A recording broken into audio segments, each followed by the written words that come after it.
குட்டி புலியே கர்ஜித்தா தாய் புலி எப்படி கர்ஜிக்கணும் உங்களுக்கு சொல்ல வேணுமா?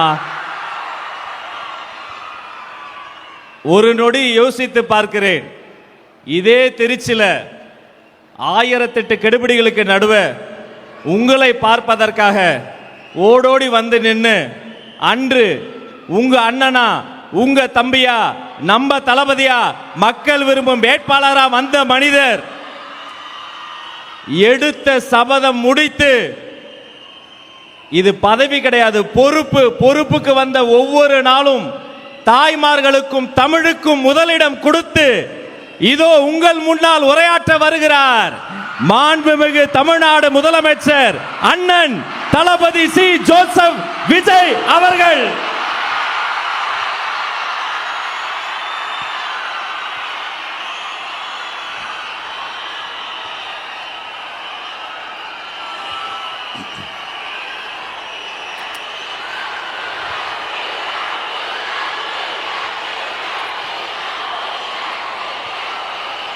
என் நெஞ்சில் குடியிருக்கும்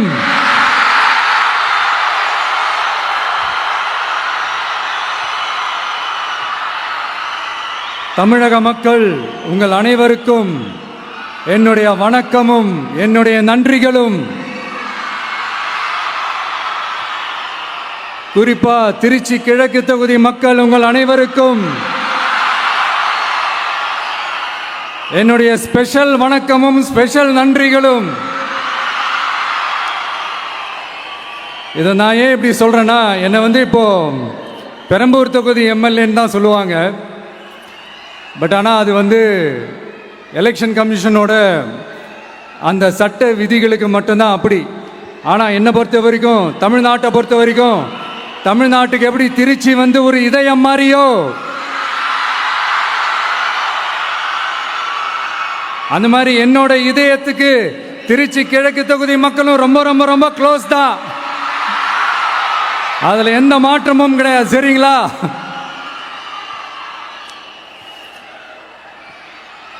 ஆட்சிக்கு சில வாரங்கள் கூட ஆகல. 6 மாசம் அமைதியா இருப்போம்னு சொன்னவங்களாம் 6 நாள் கூட அமைதியா இருக்க முடியல. ஆட்சிக்கு அரை மணி நேரத்திலே ஆரம்பிச்சிட்டாங்க. பாவம், ஒரு கல்யாண வீட்டிலலாம் போய் புலம்பிட்டு இருக்காங்க. நான் சொன்னதெல்லாம் நடக்குதா? 1 by 1 எல்லா புலம்பல்ஸும். அது மாதிரி இத்தனை வருஷமா மாத்தி மாத்தி உங்களை ஏமாத்திக்கிட்டு இருந்த இந்த 2 பேரையும் வேண்டாம்னு சொல்லி ஒதுக்கிட்டு உங்களுக்காக உண்மையா உழைக்க வந்த உங்க விஜய, உங்க அண்ணனை, உங்க தம்பிய முதல் அமைச்சரா இல்ல முதல் சேவகனா ஆக்கியிருக்கிறீங்க. தலை வணங்கி ஒட்டுமொத்த தமிழக மக்களுக்கும் இந்த நேரத்தில் என்னுடைய நன்றியை தெரிவிச்சுக்கிறேன். இந்த நேரத்தில் எங்களுக்கு ஆதரவு தெரிவிச்ச அத்தனை இயக்கங்களுக்கும், அத்தனை இயக்கத்தின் தலைவர்களுக்கும் மீண்டும் என்னுடைய நன்றியை தெரிவிச்சுக்கிறேன்.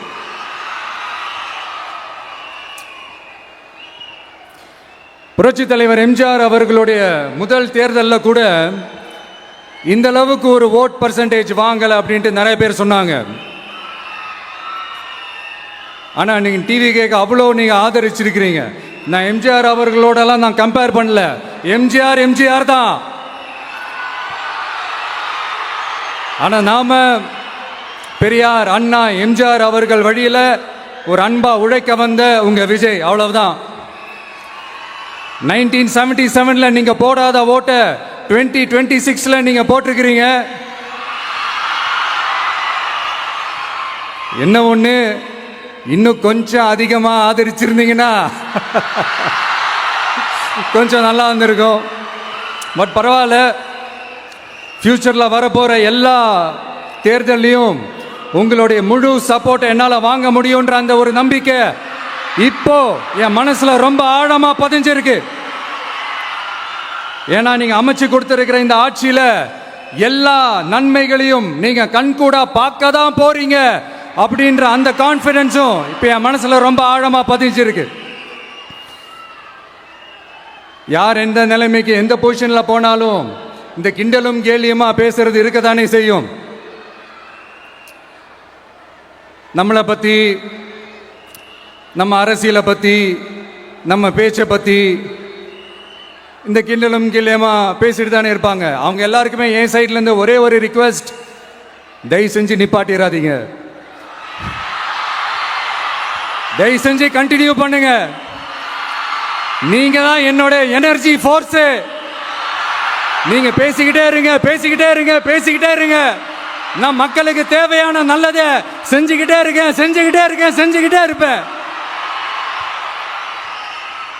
அடுத்து இப்போ நம்ம புதுசாக அந்த சூட்லாம் போட்டு வரோம்ல, அதை பற்றி கூட நிறைய பேர், ஏன் நாமெல்லாம் கோட் சூட்லாம் போடக்கூடாதா? அதிகாரம் செய்கிறவங்களும் ஆதிக்க சக்திகளும் மட்டும்தான் கோட் சூட்லாம் போடணுமா என்ன? அப்பெல்லாம் எதுவுமே கிடையாது. நான் என்ன கலர் கலராக போட்டு வரேன், ரெண்டே கலர், நம்ம எல்லாரும் மனசு மாதிரியே பிளாக் அண்ட் ஒயிட். எல்லாத்திலும் பிளாக் அண்ட் ஒயிட்டா இந்த விஜய் இருப்பான் அப்படின்னு காட்டுறதுக்கு தான் அந்த கலர். அடுத்து அந்த பிளாக் கூட யாரை குறிக்கும் எதை குறிக்கும்ன்றது நான் சொல்லி தான் தெரியணும்னு அவசியம் இல்லை, அது உங்களுக்கே நல்லா தெரியும்.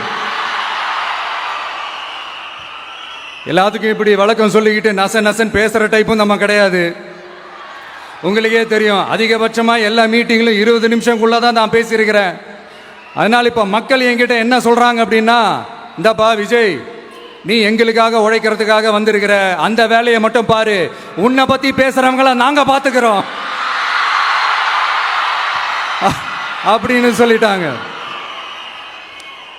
சரி, ஆனது ஆச்சு. இப்போ என்ன, உனக்கு எதிரிகளே இல்லையா அப்படின்லாம் கேட்டால் அப்படிலாம் நான் சொல்ல மாட்டேன். அப்படிலாம் நான் நினைக்கவும் மாட்டேன், அப்படி நினைக்கவும் கூடாது.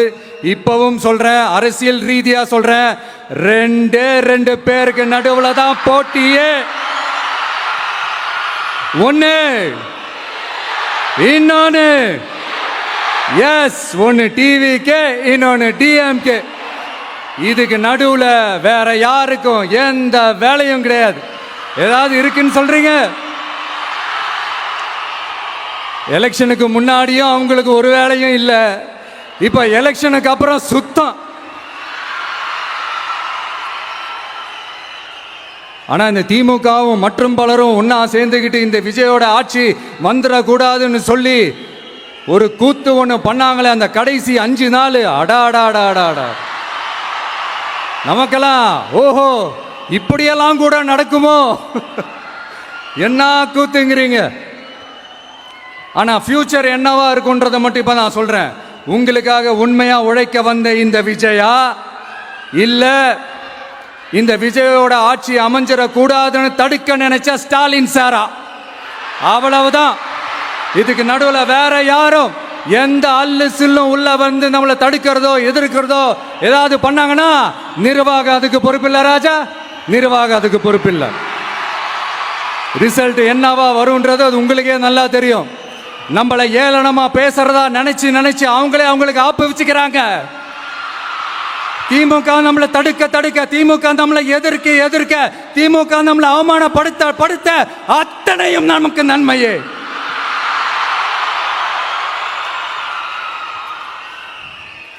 ஒன்று கவனிச்சிங்களா மக்களே, நம்ம ஆட்சிக்கு வந்ததுக்கு அப்புறம் ஒரு விஷயம் ஒன்று நடந்துகிட்டு இருக்கு.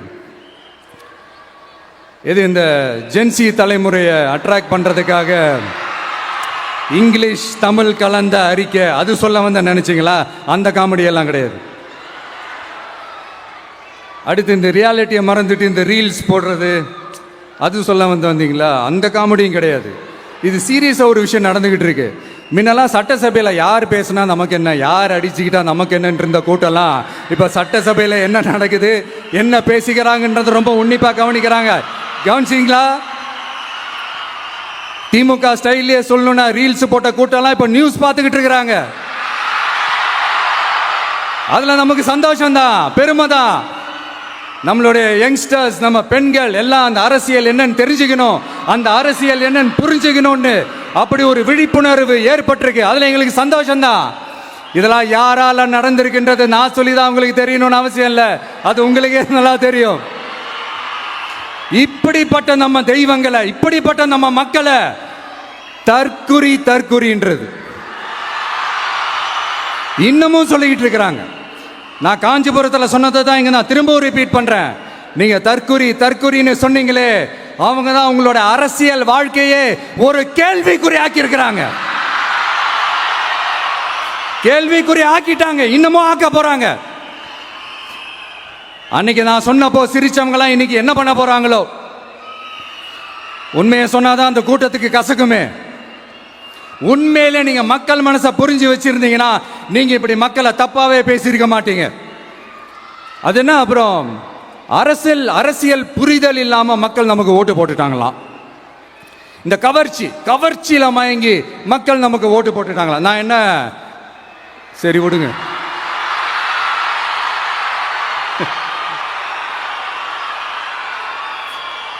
மக்கள் அவங்களுக்கு ஓட்டு போட்டா அந்த மக்கள் நல்லவங்களாம், அதே மக்கள் நமக்கு ஓட்டு போட்டா அந்த மக்கள் கெட்டவங்களா, தற்குறியா. இதே மக்கள் தான் இத்தனை வருஷமா உங்களுக்கு ஓட்டு போட்டுட்டு இருந்தாங்க. உங்களுக்கு மட்டும் என்ன, வேற ஏதாவது பிளானட்ல இருந்து குதிச்சு ஓட்டு போட்டு போனாங்களா? தற்குறியாமா, தற்குறி நல்லா வருது, வேணான்னு பாக்குறேன். எங்க அண்ணன் விஜயகாந்த் அண்ணன் சொல்ற மாதிரி, அண்ணா அவர்கள் ஆரம்பிச்ச கட்சியை ஒரு அடிமை கூடாரமா ஆக்குனது யாருங்க சார்? இப்படி எல்லாம் ஆக்கிட்டு உண்மையை சொல்லு உடன்பிறப்பேவா. உங்களோட அந்த உண்மையான உடன்பிறப்புக்கெல்லாம் என்ன சொல்றாங்க தெரியுமா சார்? திமுக இப்படி ஆனதுக்கு காரணம், அந்த காரணத்தை வெளியிலலாம் போய் தேடாதீங்க, உங்க குடும்பத்துக்குள்ளேயே கேளுங்கிறாங்க. உங்களுக்காக மாடா உழைச்சி தேஞ்சு போய் கிடக்கிறோம். திமுக இப்படி ஆனதுக்கு காரணம் உழைக்காம சொகுசா இருக்கிற உங்க குடும்பத்துக்குள்ளேயே போய் கேளுங்கிறாங்க. ஒவ்வொரு திமுக தொண்டனும் அதை சொல்றாங்க. அதை புரிஞ்சிக்காம நம்மளையும் நம்ம மக்களையும் தப்பா பேசிக்கிட்டு, நீங்க மக்களை தப்பா பேசுனீங்கன்னா இந்த விஜய் வந்து கேள்வி கேட்பான், சும்மா இருக்க மாட்டான். இந்த விஜயும் தமிழ்நாட்டு மக்களும் வேறு இல்லை. இந்த விஜய் தான் தமிழ்நாட்டு மக்களோட ஒரு உண்மையான ஒரே பிரதிநிதி. இது இன்னைக்கும் சரி, நாளைக்கும் சரி, நாளன்னைக்கும் சரி, இதுதான் நிஜம். மறுபடியும் சொல்றேன், நமக்கும் மக்களுக்கும் இடையே இருக்கிற இந்த பூர்வ ஜென்ம பந்தத்தை, அந்த உறவை ஏதோ இந்த சதிகள் சூழ்ச்சிகள் பண்ணி யாராலையும் எதுவும் கெடுக்கவே முடியாது. கெடுக்க ட்ரை பண்ணீங்க. நம்ம ஆட்சிக்கெல்லாம் வரதுக்கு முன்னாடி என்ன சதிகள், என்ன சூழ்ச்சிகள், என்னென்னலாம் பண்ணி எப்படியெல்லாம் தடுத்துடலான்னு. ஆனா இப்ப ஆட்சிக்கு வந்த இந்த சாமானிய மக்கள் ஆட்சியை நீங்க இந்த எதிர்கட்சியா இருக்கும் போது ஒன்று யூஸ் பண்ணுவீங்கல்ல, இந்த பழைய டெக்னிக், அதெல்லாம் யூஸ் பண்ணி நம்மளையும் மக்களையும் பிரிச்சலாம்னு நினைச்சீங்கன்னா அது ஒரு காலம் நடக்காது. மக்கள்லாம் ரொம்ப தெளிவாயிட்டாங்க சார், ரொம்ப தெளிவாயிட்டாங்க. அதனால ஒரு ஆக்கப்பூர்வமான ஒரு எதிர்கட்சியா செயல்பட்டு மக்கள் மனசை வெல்ல பாருங்க. இந்த கடைசி லாஸ்ட் 1 மந்தா நடந்த ஒரு சில விஷயங்கள் உங்ககிட்ட நான் ஷேர் பண்ணணும்னு ஆசைப்படுறேன். இந்த 200 யூனிட் மின்சாரம், கட்டணமில்லா மின்சாரம் அறிவிச்சோம். அதில் ஆல்ரெடி இருந்த 100 யூனிட் திமுக கொடுத்தது கிடையாது. மேடம் ஜெயலலிதா மேடம் இருந்தப்போ செஞ்சுட்டு போனது. ஸ்டாலின் சார் பதவி போன அந்த கடுப்புல அறிக்கையா விட்டு தள்ளிக்கிட்டு இருக்கிறாரு. என்ன பண்ணீங்க உங்களோட ஆட்சியில? மக்கள் பணத்தை, டாஸ்மாக்ல இருந்து அடிச்ச அந்த பணத்தை, ஊழல் செஞ்ச அந்த ஃபைல க்ளோஸ் பண்றதுக்கு அலைஞ்சீங்க. ஆனா இந்த விஜய் மக்களுக்கு தொந்தரவா இருக்கிற அதே டாஸ்மாக க்ளோஸ் பண்ணா. விவசாயிகளோட அந்த கடனை தள்ளுபடி மேக்சிமம் இந்த 1 மந்த்ல என்ன செய்ய முடியுமோ அதை செஞ்சான். நீங்க தான் அந்த நிதி சம்பந்தமா இருக்கிற எல்லா கேட்டையும் லாக் பண்ணி வச்சுட்டு போயிருக்கிறீங்க. அதை சரி செய்ய வேணாமா? அதை ஒழுங்குபடுத்த வேணாமா? அதனால மறுபடியும் சொல்றேன், இந்த விஜய் பொய் சொல்லி ஏமாத்துறதுக்காகலாம் அரசியலுக்கு வரல. உங்க கூடவே நிக்கிறதுக்காக மட்டும்தான் அரசியலுக்கு வந்திருக்கிறேன். அதுல எந்த மாற்று கருத்துமே கிடையாது. கவலையப்படாதீங்க விவசாய பெருமக்களே. அடுத்து இந்த சட்டம் ஒழுங்கு, அது சரியில்லை இது சரியில்லைன்னு சொல்லி திமுகவும் மற்றும் பலரும் மாறி கூவுறீங்க. நான் ஒன்று கேட்குறேன், இந்த மாடல் அரசுன்னு சொல்றீங்களே, அதில் என்ன செஞ்சு வச்சுட்டு போயிருக்கீங்க? ஒரு ஊர் விடாம, ஒரு தெரு விடாம போதைப் பொருள் கலாச்சாரம் அப்படியே ஸ்ப்ரெட் ஆகி கொட்டி கிடக்குது. அது அப்பவே இனிஷியல் ஸ்டேஜ் அதை நீங்க கண்ட்ரோல் பண்ணியிருந்தீங்கன்னா இத்தனை பெண் குழந்தைகளை, இத்தனை பெண்களை இழக்க வேண்டிய ஒரு சூழ்நிலை ஏற்பட்டிருக்குமா? எல்லாத்தையும் பண்ணிட்டு பழிய தூக்கி ஏன் மேல போடுறாங்க. நீங்க என்ன பழி நம்ம மேல போட்டாலும் மக்கள் நிம்மதியா வாழக்கூடிய அந்த செயலை கண்டிப்பா இந்த விஜய் செஞ்சு தான் காட்டுவான். அதுக்காக தான் எஃபிஷியன்டான போலீஸ் ஆபீசர்ஸ் நான் அப்பாயிண்ட் பண்ணியிருக்கிறேன். எஃபிஷியன்டான அந்த போலீஸ் ஆபீசர்ஸ் டீம் நான் அப்பாயிண்ட் பண்ணியிருக்கிறேன். பெண்கள் பாதுகாப்பான அந்த சிங்க பெண் காவல் படை நெக்ஸ்ட் வீக் அதை இனாகரேட் பண்ண போறோம். தப்பு செஞ்சவங்களுக்கான தண்டனை, அதுக்கான சார்ஜ் ஷீட் எல்லாமே ரொம்ப ஃபாஸ்டா, ரொம்ப ஸ்பீடா செய்யறதுக்கான அந்த வேலையை செய்ய சொல்லி இருக்கிறோம். கோர்ட்ல கூட தப்பு செஞ்சவங்களுக்கான அந்த கடுமையான தண்டனை வாங்கி கொடுக்கறதுக்கான அந்த வேலையையும் ரொம்ப சீக்கிரமா செய்ய சொல்லி இருக்கிறோம். அதனால நீங்க என்ன பழி நம்ம மேல போட்டாலும் உண்மையா உறுதியா மக்களுக்கு தேவையான எல்லா விஷயங்களையும் இந்த விஜய் செஞ்சு தான் காட்டுவான். இப்படியெல்லாம் நம்ம சொல்றதுனால இவங்க என்ன சொல்லுவாங்க தெரியுமா? அவங்க தான் ஆட்சியிலே இல்லையே, அப்புறம் ஏங்க அவங்கள குறை சொல்றீங்க அப்படின்னு கேட்பாங்க. வேரில் வெந்நியை ஊத்திட்டு போனவங்கள வெளிச்சம் போட்டு காட்டாம பின்ன வேற என்ன சொல்லுவாங்க? இதெல்லாம் மக்கள் கிட்ட நம்ம தெளிவாக எடுத்து சொல்லணும் இல்லையா? அதுக்காக தான் இதெல்லாம் சொல்லிட்டு இருக்கிறேன். நம்ம மக்களுக்காக இவ்வளோ வேலை பார்க்குறோம், ஆனால் இவங்க அதையெல்லாம் விட்டுட்டு குதிரை பேரம் பண்ணுறாரு, அது பண்ணுறாரு, இது பண்ணுறாருன்னு சொல்லிட்டு தப்பு தப்பாக கதையெல்லாம் அடித்து விட்டுக்கிட்டு இந்த தீய சக்தியும் தீந்து போன சக்தியும் அதாங்க திமுகவும் மற்றும் பலரும் ஒன்னா சேர்ந்துக்கிட்டு திருட்டுத்தனமா யாருக்கும் தெரியாம ஒரு ஓரமா மூலையில உட்கார்ந்துட்டு பேரம் பேசி கூட்டு சேர்ந்து ஆட்சி அமைச்சு கொள்ளையடிக்க திட்டம் போட்டாங்க. அது ஏன் தெரியுமா? உங்களோட இந்த டிவிக்கு ஆட்சி அமைஞ்சா அவங்க பொழப்பே போயிடும். அந்த கொள்ளையடிக்கிறது, லஞ்சம், ஊழல் எல்லாமே கத்தம் கத்தம். அதான் இந்த காரணம். அடுத்து ஸ்டாலின் சார், திமுக வந்து இப்போ தீய சக்தி மட்டும் இல்ல, மக்களை விட்டு ரொம்ப தூரமா போன தூர சக்தி, ஓர சக்தி, கோர சக்தி, பார சக்தி. நீங்க எப்போ இந்த தீந்து போன சக்தியோட நீங்க கூட்டு சேர்ந்துக்கிட்டு ஆட்சி அமைக்கணும்னு நினைச்சீங்களோ அப்பவே இந்த திமுக தூர்ந்து போன சக்தியாகவும் ஆயிடுச்சு. நீங்களாம் நம்மளை பத்தி அவதூறு பேசலாமா சார்? இது நியாயமா?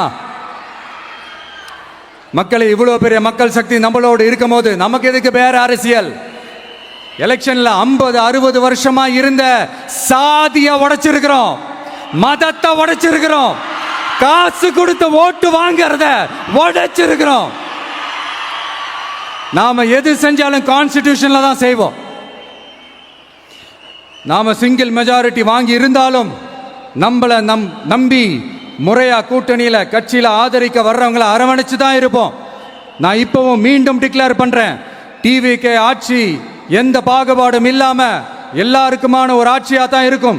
அதுல எந்த மாற்றமும் கிடையாது. ஸ்டாலின் சார் மாதிரி ஊசலாட்டம் இருக்கவே இருக்காது. மதச்சார்பற்ற கொள்கையில சமரசமே இல்லை. மாநில உரிமைகள்ல விட்டு கொடுக்கவே மாட்டோம். நதி நீர் உரிமைகளை விட்டு கொடுக்கவே மாட்டோம். சமூக நீதி, சம நீதிய, சமத்துவ நீதிய ஒரு நாளும் விட்டு கொடுக்கவே மாட்டோம். அதனால திருச்சி கிழக்கு தொகுதி மக்களே, தமிழ்நாட்டில் இருக்கிற 234 தொகுதியும் நம்ம தொகுதி தான். அதுல எந்த கட்சி ஜெயிச்சிருந்தாலும் அது நம்ம தொகுதி தான். பெரம்பூரா இருக்கட்டும், திருச்சி கிழக்கா இருக்கட்டும், எனக்கு 2 கண்கள் மாதிரி.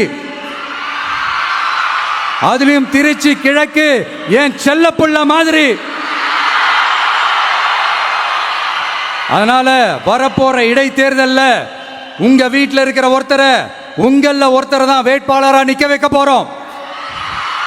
நீங்க எப்படி இந்த விஜய்க்கு ஆதரவு கொடுத்து ஓட்டு போட்டு ஜெயிக்க வச்சீங்களோ அதே மாதிரி வரப்போற இடைத்தேர்தல்ல உங்களுடைய அந்த வேட்பாளரையும் ஜெயிக்க வைப்பீங்கன்ற அந்த ஒரு நம்பிக்கை நான் முழுமையாக தான் நம்புறேன். உங்களுக்காக உழைக்க வந்திருக்கிறேன். உங்களுக்காக எல்லா விஷயத்தையும் நான் பார்த்து செய்வேன். ஊழல் இல்லாத லஞ்சம் இல்லாத ஒரு ஆட்சியை நான் கொடுப்பேன். I understand. ஒரே நாள் அது நடக்காததான், மேஜிக் இல்லை. பட் ஒரு நாள் அதை நான் நடக்க வைப்பேன். எனக்கு இப்ப வேற எந்த வேலையும் இல்லை உங்களுக்காக உழைக்கிறத தவிர. என் கடன் இனி என் மக்களுக்கு பணி செய்து கிடைப்பதே.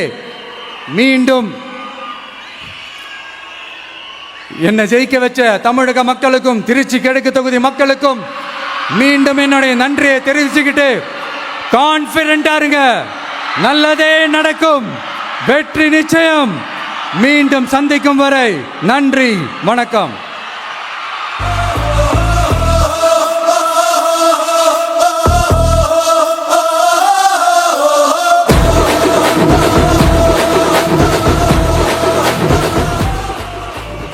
பணநாயகத்தை உடைத்த எங்கள் ஜனநாயகம் தமிழ்நாடு புது வரலாற்றை உருவாக்கிய மாண்புமிகு முதலமைச்சர் அவர்களுக்கு பரிசு வழங்கி சிறப்பு செய்வதற்காக மூத்த அரசியல் தலைவர் மதிப்பிற்குரிய திரு வெல்லமண்டி நடராஜன் அவர்களை அரங்கம் நிறைந்த கரவொலியோடு அன்போடு அழைக்கிறோம்.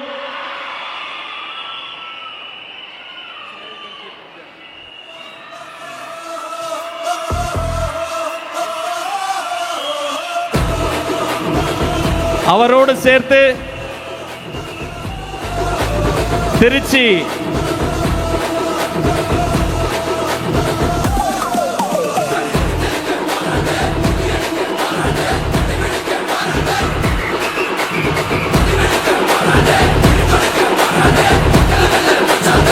வெற்றி தலைவர் அவர்களுக்கு செங்கோலை பரிசாக வழங்குகிறார் அண்ணன் அவர்கள்.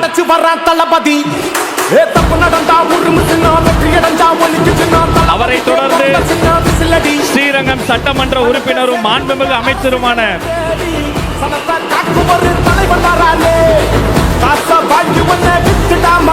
அன்பு சகோதரர் திரு ரமேஷ் அவர்கள்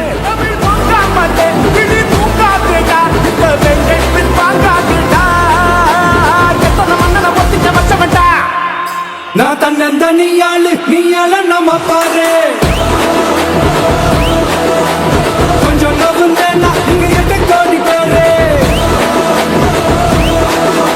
மலைக்கோட்டை மாநகரும் ஸ்ரீரங்கத்து கோபுரமும் ஒன்றாக காட்சி தரும் அந்த ஓவியத்தை பரிசாக வழங்குகிறார்.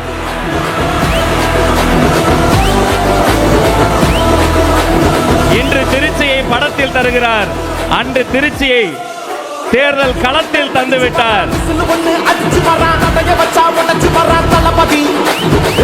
அவரை தொடர்ந்து மதிப்பிற்குரிய வாரிய தலைவர் கூபா கிருஷ்ணன் அவர்களின் சார்பில் வெள்ளி செங்கோலை பரிசாக வெற்றி தலைவரின் கரங்களில் தருகிறோம்.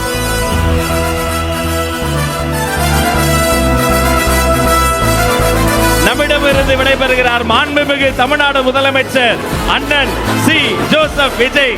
Thank you so much sir. நன்றி.